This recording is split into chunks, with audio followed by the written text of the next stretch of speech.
Coming up today on Locked On at Texas Tech, a conversation centering around most valuables. We look back to 2023 and also consult the crystal ball as it relates to 2024. Next on Locked On Texas Tech. You are Locked On Texas Tech, your daily podcast on the Texas Tech Red Raiders, part of the Locked On Podcast Network, your team every day. We're going to start this thing off right. Raider!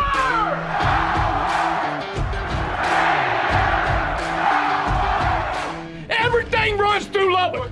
Great to be with you again on Locked On at Texas Tech on the Locked On Podcast Network. Your team every day, always free and available on YouTube or anywhere you get podcasts. Today's episode brought to you by FanDuel. Score early this NFL season with FanDuel, America's number one sportsbook. And right now, new customers get $150 in bonus bets with any winning $5 moneyline bet. That's $150 if your team wins. So visit FanDuel.com/lockedon to get started. With the only Chris Level, I'm Casey Cowan. Chris, great to be back with you.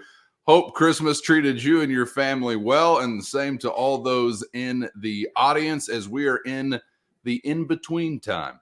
Christmas, New Year's, it's a foggy, hazy period for us all. We'll spend some time here this week in review. We've got some best of the year conversations coming up. We do actually have a hoops contest coming up this week as well. So we'll be setting the table and then reacting to what goes down at United Supermarkets Arena as Sam Houston comes to town on Thursday. But as for today, there is a lot of rear view conversation as we look back at the football season that was. And we're going to discuss some MVPs.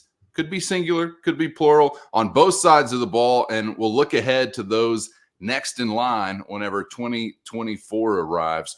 But let's get going, Chris, on the offensive side of the football, because this could be a popular choice, I think, in the YouTube comments, and certainly want to hear from you guys and who you're thinking about, where you agree or where you disagree, and maybe a popular choice for the team overall. I don't know if I could put most valuable, those words on the screen without kicking off a conversation surrounding number 28, who will be back in 2024, that being Taj Brooks, the guy that really helped you bail water out of a sinking offensive boat when you're kind of wondering how you're going to make it through another year with QB injuries or the other things that weren't really coming to fruition like you hoped in the offseason. Well, here comes what I've termed as the Brahma Bull of the 806. Taj Brooks turns out to be one of the most productive ball carriers in the nation. And I don't know if you and I will agree on this. Maybe we will, maybe we won't. But that's where I'd want to start my conversation, is with number 28 as an offensive MVP. What do you think? Yeah, I think he's it's a runaway winner. The real question is who if you can't pick him, who would you take? Because that's really where there would be some debate, but there's no debate with Taj Brooks. I mean, granted, he would tell you, man, I needed the scheme, I needed the play call, I needed my boys up front, I needed my quarterback check into some of these things at times to give me some opportunities. But yeah, I mean, bottom line is it's just a man amongst boys at times with just running the football and refusing to go down. And it's the fascinating thing, and I think years from now, people will forget this part.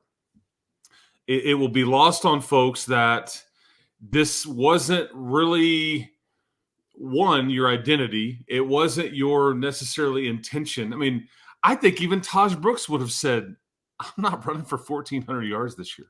Like, that's insane. Like, we've got a lot of playmakers. We're going to do this. We're going to do that. And Cameron's going to get hit. And it just didn't work out that way.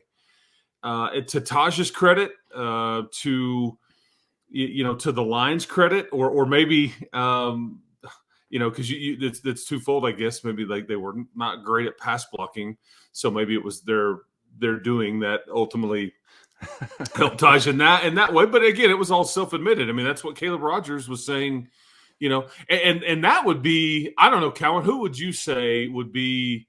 If it wasn't Taj Brooks, who would you point to and say, you're not allowed to take Taj off the ballot, okay, because it's a no-brainer. Who do you point to then on the entire offense to say this is, if we don't have this dude, we're screwed, and we're in serious trouble?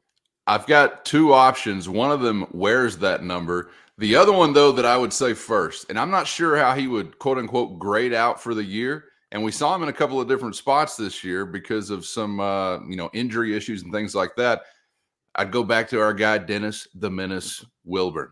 I don't know where your offensive line is at all without him in the mix. And again, I don't even know. Maybe you have some insight on grades or things like that. Did he have as good of a year this year as he did the previous year? I'm not so sure, but I'd probably go right back to Dennis Wilburn and may allow some room for eventually Baron Morton to join that conversation. Who are the guys that you're thinking about? Yeah, I do think Baron deserves some credit here. Like, the statistics aren't going to be gracious to him compared to what we're used to around quarterbacks. But again, maybe years from now, people will forget how injured he was and how compromised he was. And now that the season's over and he's in this, I get to really rest and shut it down period for a bit. I mean, I just remember, it looked fairly dicey and tenuous with him in between these weeks. Just had no idea what you were going to get. Just weren't sure.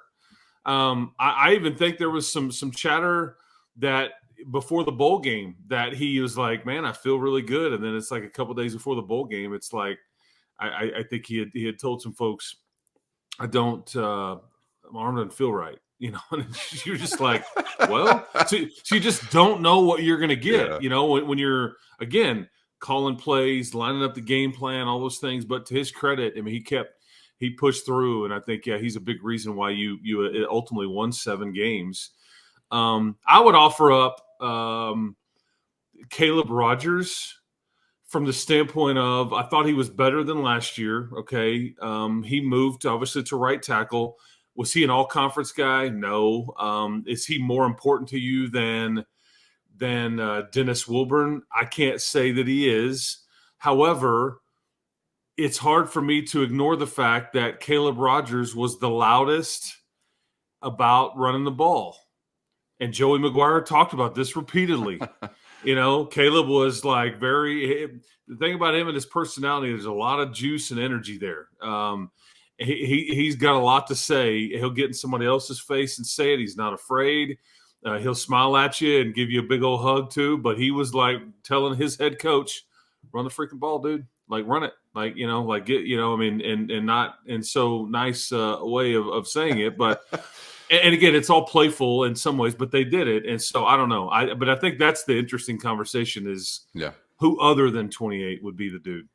Is it foolish to mention anybody else other than 28 again when we're looking ahead to next season? Because I know you've got what we believe to be some explosive options that will be joining the offensive side next year. And hopefully Baron Morton, as a healthier guy, may insert himself further into that conversation. But we've got one proven commodity here in Taj Brooks. Do we even entertain the thought of somebody else, or do we go right back to Brooks for 2024? I think you want to be like the 49ers here. And what I mean by that is there's a lot of NFL MVP conversation. And like the other night, it's like, hey, you got Lamar Jackson over here, but you got Christian McCaffrey and Brock Purdy over here. I think ultimately, if you want what will equal to me the best year, it will translate to the most success on the field. It's Baron Morton being like your MVP. Which would tell me, one, he stayed healthy the whole year to be considered for something like that. He didn't miss half the year, or whatever. And that would also tell me that you won way more than you lost. Yeah. I think Taj is going to get his numbers. I think he could be, still in that kind of conversation. But ultimately, I think you want it to be Baron Morton. So that's to me, that is what my hope is. Nothing against Taj. There's not a real award here. This is just the locked on. The Hemi Awards, right? Yeah, they give those out. Yeah, he's from. There is no hardware. Yeah, he's from the Himalayas. Hemi Neutron, Hemi University, all that stuff. I always hear that all these young kids talk about all that all these shenanigans.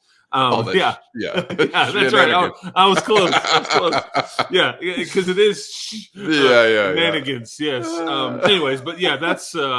That's what would be my thought there. Okay. And then, like, Calvin, as we move over to defense, I don't know what your opinion is, but to me, this is also I don't want to frame it no brainer. I just know how there is a bucket full of intangibles that this player brings, and then he makes a lot of plays.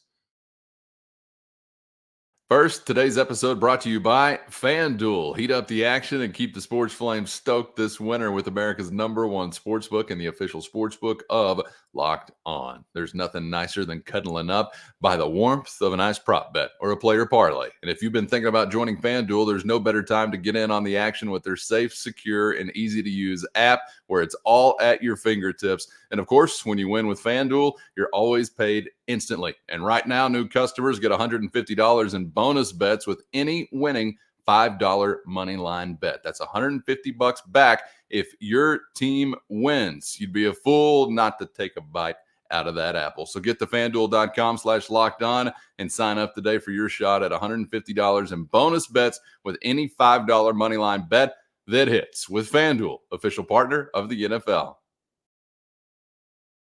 Calvin, as we move over to defense, I don't know what your opinion is, but to me, this is also – I don't want to frame it no brainer. I just know how there is a bucket full of intangibles that this player brings, and then he makes a lot of plays, and that's Rabbit. I mean, Dadrion Taylor-Demerson was clearly your most valuable guy on defense this year. With all that he was asked to do with leadership and getting people lined up and teaching and just his general vibe, I think it's an easy #1. And that's not necessarily easy for me to say. I think part of it too is Jalen and Tony kind of cancel each other out, because it's like, how do you pick one over the other? It's like almost like they got to co-ballot the deal.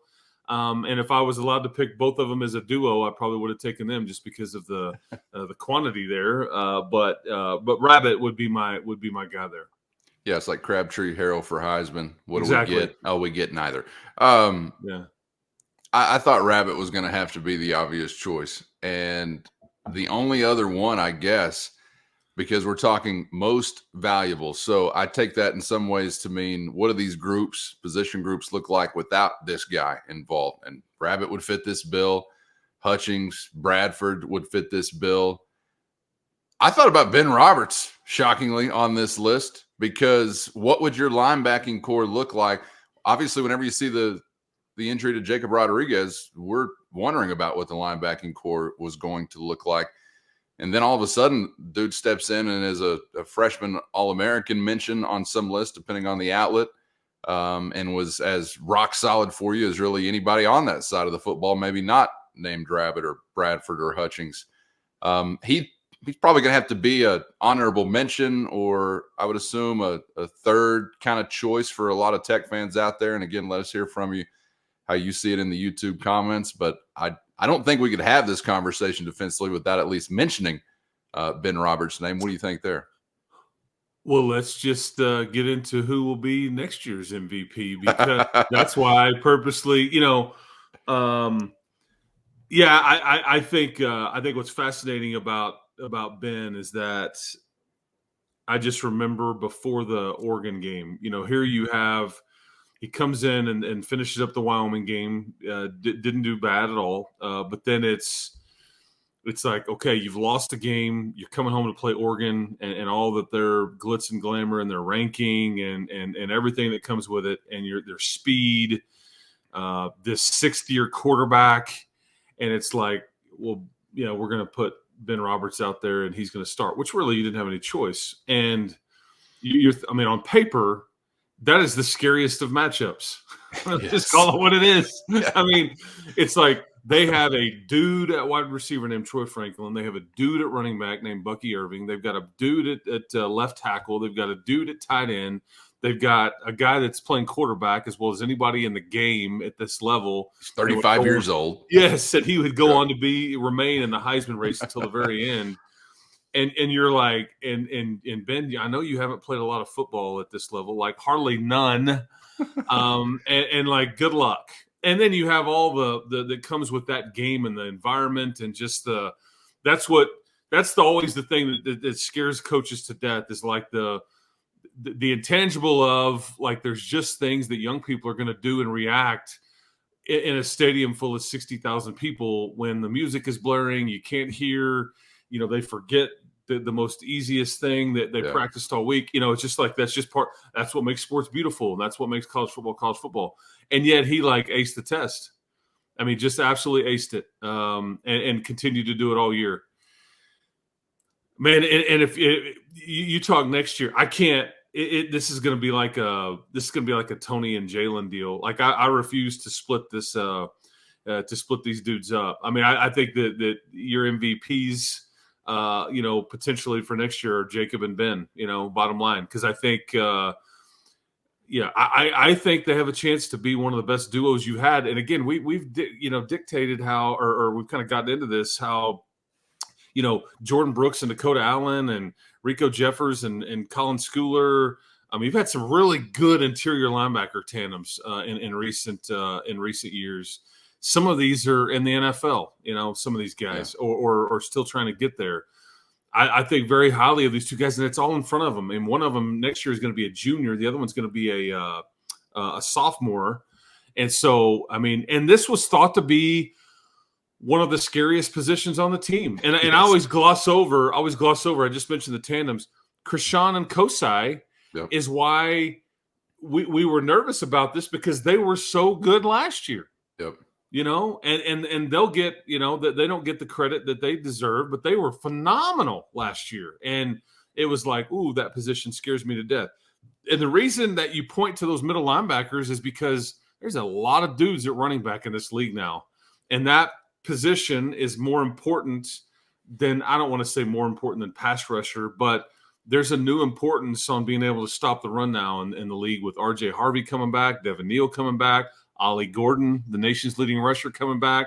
You've got your own guy coming back. I mean, you've got a stable of running backs in the Big 12, and I'm glad I've got some linebackers that can handle it.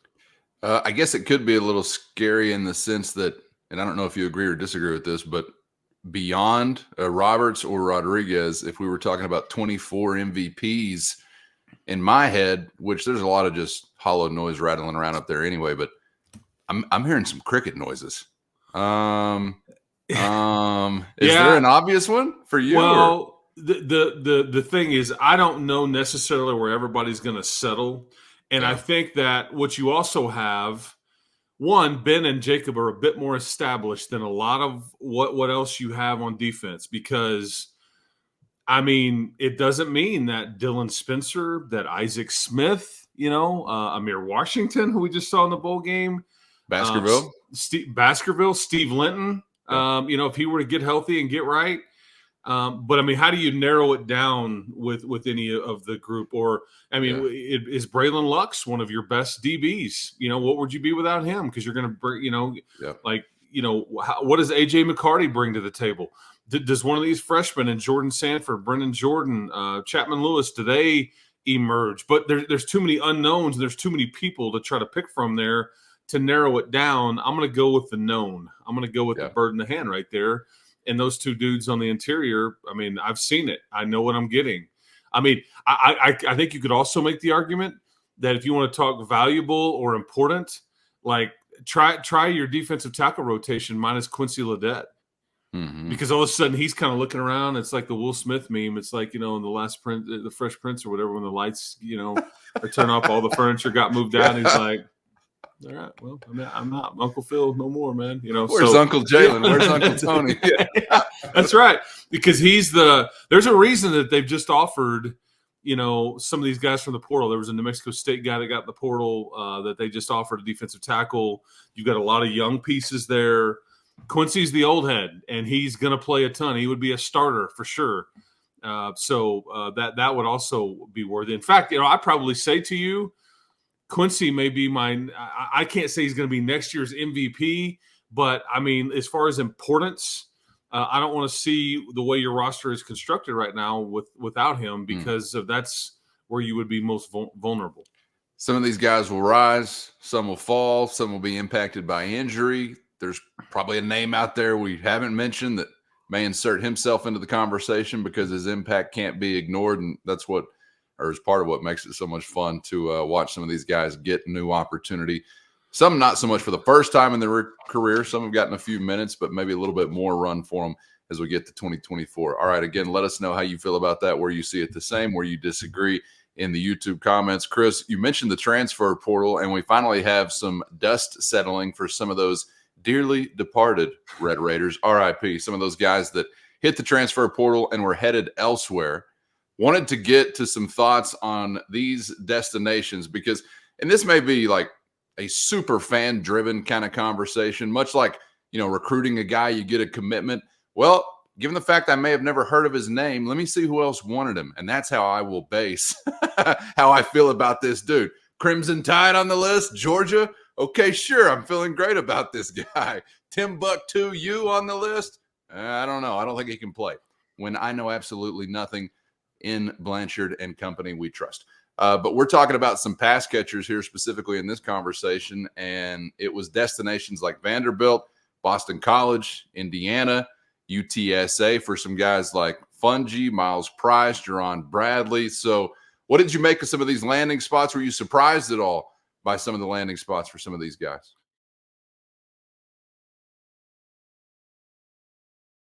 What did you make of some of these landing spots? Were you surprised at all by some of the landing spots for some of these guys?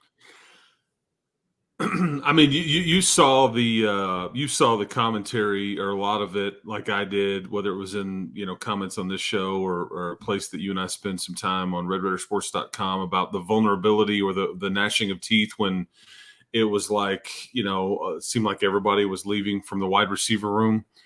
Because I don't know, I haven't seen it, but I don't think Nehemiah Martinez has ended up anywhere. I think he's still out there, looking for a new spot, at least I think. But the four other ones, have new homes, and so you saw like how much because I think what happens is you kind of get caught up into a conversation that we'll ultimately have is like, what did we get wrong about this team? And I think one of those main things was the receiver group. But you feel a bit vulnerable because it's like, well, does nobody want to play here? Can we not, what's wrong? Like, what is, did they hate it here? Are they not any good? Did they, whatever the reasoning that people kind of, I think, but you feel a bit vulnerable as a fan when it's like, well, who are we going to throw the ball to now, guys? And as you saw in the bowl game, obviously there's still plenty of guys to throw it to, and none of your help is even here yet. But I don't know. I'd be interested to hear what people's thoughts were about where these four ended up, and if you get it now, if you are going, I still would have wished we could have kept insert name here. But look, Indiana's NIL program. I think they took two of your guys last year, Philip Bliddy and Kobe Minor. They were willing to, I think, also take Kobe Minor's brother, which I think kind of solidified that. I think there's probably a relationship there between, it's not just random with Miles Price in Indiana. I think their NIL program is good. And so I think that's exactly, but I mean, they were what, 3-9? Is that right? I believe. One of the last Power 5 programs I'm thinking about is Indiana. I can't remember the last time I saw on TV. I can't remember, me paying attention. And I guess maybe, was it Antoine Randall was the last guy that I remember playing for the University of Indiana? I just pulled that one out. I don't know. I think I'm right. I don't know if I had gray hair then. Yeah, he was definitely a Hoosier. Yeah. That was 25 years ago or so. Yeah, that's the last, I guess, and maybe I'm forgetting somebody. But it's nothing against Miles, but and then Bradley, Boston College is a long ways away. It's a 6-6 team. Again, kind of similar. I mean, I guess I could, if I'm mentioning former quarterbacks, it's like I hadn't paid attention to Boston College since Doug Flutie. That's not really true. I've paid attention to him since sooner. But again, just kind of an afterthought of a program. Loic goes to Vent because I really thought Loic he may end up staying here. And what hurts you more with Loic leaving is on special teams. But I thought he was a good soldier and played in the bowl game, had a great attitude, I think, and so I will wish Loic, well. Yeah. And then I knew that Loic and J.J. Sparkman were involved with UTSA. Sparkman is the only one that ends up there, but that's a direct Jeff Traylor, Joey Maguire kind of relationship conversation right there. And with what, hey, can I trust him? Is he any good? Is he a good locker room guy? Yes. I mean, all those conversations I'm sure happen. And Sparkman he was a role player here. He was more of a blocker or backup tight end as the year went along. But if you look at like total catches between like Loic and Sparkman, just not a whole lot there this season. Obviously Bradley and Miles did, but the whole problem was it was the yards after the catch. I would also offer up this question to people. Like, are you still upset now that you kind of see where they ended up? But also, are you willing to trade and bring them all back and then give back what you've brought into the portal? Like, you want to keep what you had, or do you like what you got? It's really hard to know, man, because we have seen nothing from some of these guys in a Red Raider uniform that we're excited about. Guys, obviously, like Kelly from Washington State or Douglas from Florida. But you're always thinking about, what's next to come and what you've already been disappointed by. And yeah, I can get hyped up on some guys that haven't disappointed me yet. And who knows, they may show up and, we don't see the kind of impact that we were anticipating. I don't feel like as a fan, not that I'm down on him, and maybe I was just overhyped and incorrect to assume these things coming into the year. But as a fan, I don't feel like, Dre McCray was all that I thought he would be. Is it directly at the feet of Dre McCray? Does it have more to do with O-line, QB injury, things like that? Obviously, we can make all those arguments. But just as an example, we talked last offseason with McCray. Well, here's lightning in a bottle. And he did strike here or there. We've had some special teams impact from Dre McCray that certainly was lightning-ish. And I'm excited to see what he can do in another go-round. But it's always very easy to, talk yourself into being high on the guys that you haven't seen yet and low on the guys that have already come through. I think I took it more so as, when you see these departures, this number, specifically on the offensive side of the ball, and I asked you about this in a previous episode a few weeks ago. I didn't take it as this way, but it was the question that it generated in my mind as far as any concern. Like, oh, is there some offensive disgruntlement with coaching, leadership, just the feng shui, in the offensive room? And is that what this is a result of? And I think, certainly to me at least, there's a verdict in that, nah, not really, is the answer to that, because of the guys you were able to lure here. And it doesn't even have anything to do with the destinations of these guys, but I don't know how you could get some of the most sought after, either on the offensive line or within this conversation, pass catchers specifically, if there was bad vibes, bad juju on that side of the ball. Does that make sense? That was really the thing that I considered, I guess, most when you just see the numbers as far as the offensive exodus. But I don't know how you're pulling some out of the pond that you were, if that was actually a real thing. Yeah, and whether these conversations were like, hey, coach, I'm thinking about leaving. I'll stay if, and then who knows what is the end of that sentence. Right. But I think if any of those conversations happened, I think it was like, hey man, good luck to you. I appreciate everything you've done. If you change your mind, let's talk about it. But, one of those things, and, it wasn't, please stay, but please don't leave, kind of thing, and you're right about Dre. I never would have guessed. I mean, he was easily the best kick returner in the Big 12. I mean, bar none. I mean, I think Kenny Perry's gotten a ton of credit for a special teams coach and a massive reason. Yeah, Gino was good and Austin was good, but I mean, you had one of the best return games in the Big 12, statistically speaking and otherwise. I mean, he was just, there was the one for touchdown, but then there was a lot of lengthier returns too that Dre McCray was responsible for. I never would have guessed that. I would have expected more. Or I did expect more from him too. But I mean, I think he's one though that if it tells you anything, that they would have been like, please don't go. Not that they would have been over backwards, but he loves it here. And I think he wanted no part of leaving or, and never complained or wanted this for himself or that for himself or whatever. And so, but it's a fair point. Dre coming from Austin P. I think the strength program or the level of strength trying to get off of press coverage, I think was something they didn't envision for him this year. And then I think there's plenty of times too where early in the year he's open down the field, and your O-line can't hold up, Right. and throw the shot.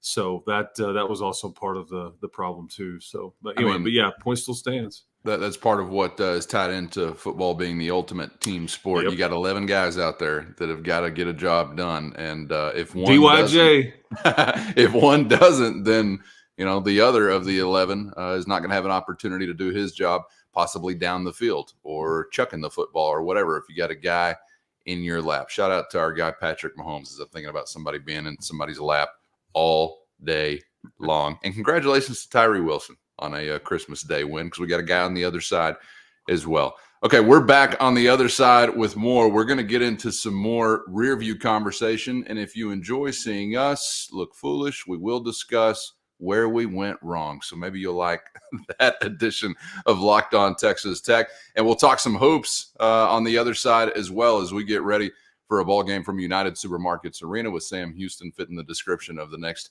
potential victim. Chris, appreciate the time as always, man. Enjoyed it, and we'll do it again tomorrow. Mañana. Talk to you then. Keep hope alive, everybody. And subscribe on YouTube or anywhere you get podcasts so you never miss an episode. Thanks for joining us. Again, hope it was a Merry Christmas for you and yours. And we hope to see you back here for the next round on Locked On Texas Tech.